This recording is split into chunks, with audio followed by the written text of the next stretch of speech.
यह है राष्ट्र गर्जना न्यूज़पेपर का digital edition RG news live.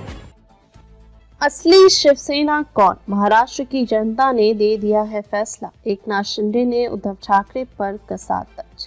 Shinde ने कहा कि शिवसेना यूबीटी ने 97 सीटों पर चुनाव लड़ा, उसे सिर्फ 20 सीटें मिली। हमने 80 सीटों पर चुनाव लड़कर 60 सीट जीती। अब आप बताइए कि असली शिवसेना किसकी है? लोगों ने अपना फैसला सुना दिया है कि अगली शिवसेना कौन है। उन्होंने कहा कि हम बाला साहब ठाकरे की विरासत के उत्तराधिकारी हैं। लोगों ने इस पर अपनी मुहर लगा दी है। महाराष्ट्र के उप मुख्यमंत्री एकनाथ शिंदे ने हाल ही में संपन्न हुए विधानसभा चुनाव में अपनी पार्टी के शानदार प्रदर्शन को सामने रखते हुए कहा कि राज्य की जनता ने अपना फैसला दे दिया है कि असली शिवसेना कौन है। वह शिवसेना संस्थापक बाला साहब ठाकरे की जयंती के अवसर पर आयोजित एक रैली को संबोधित कर रहे थे। लोगों ने अपना फैसला सुना दिया है कि असली शिवसेना कौन? शिंदे ने कहा कि शिवसेना यूबीटी ने 97 सीटों पर चुनाव लड़ा, उसे सिर्फ 20 सीटें मिली। हमने 80 सीटों पर चुनाव लड़कर 60 सीट जीती। यह जीत बहुत ही शानदार है। अब आप बताइए कि असली शिवसेना किसकी है? लोगों ने अपना फैसला सुना दिया है कि असली शिवसेना कौन है। उन्होंने कहा कि हम बाला साहब ठाकरे की विरासत के उत्तराधिकारी हैं। लोगों ने इस पर अपनी मुहर लगा दी है। शिंदे ने कहा कि स्थानीय निकाय चुनाव में भी इसी तरह की सफलता मिलेगी। आत्मसम्मान किसी भी पद से अधिक महत्वपूर्ण है। शिवसेना के आदर्शों और स्वाभिमान से कोई समझौता नहीं किया जाएगा। बाला साहब ठाकरे के आदर्शों के साथ कोई समझौता नहीं किया जाएगा।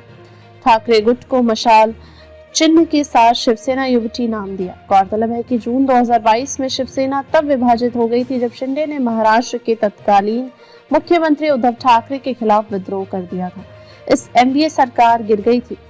शिंदे गुट को शिवसेना नाम और तीर कमान चिन्ह मिला, जबकि ठाकरे गुट को मशाल चिन्ह के साथ शिवसेना यूबीटी नाम दिया गया। स्थानीय निकाय चुनाव अकेले लड़ेंगे उद्धव ने दिया अपने दम पर स्थानीय निकाय चुनाव लड़ने का संकेत।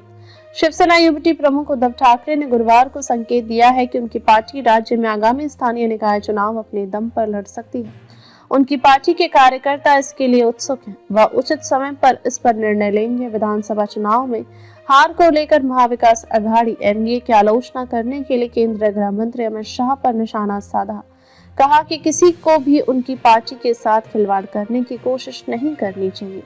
भाजपा को कम से कम एक चुनाव मतपत्रों का उपयोग कर कराने की चुनौती दी। वह शिवसेना के संस्थापक बाला साहब ठाकरे की जयंती पर पार्टी कार्यकर्ताओं को संबोधित कर रहे थे। हिंदू मुस्लिम वैमनस्य फैलाने वाले हिंदू नहीं हो सकते, उद्धव ठाकरे ने कहा।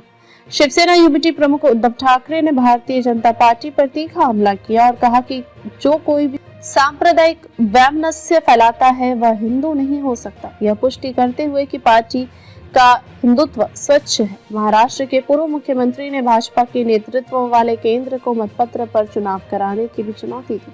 वह शिवसेना संस्थापक बाला साहब ठाकरे की जयंती के अवसर पर एक सार्वजनिक बैठक को संबोधित कर रहे थे।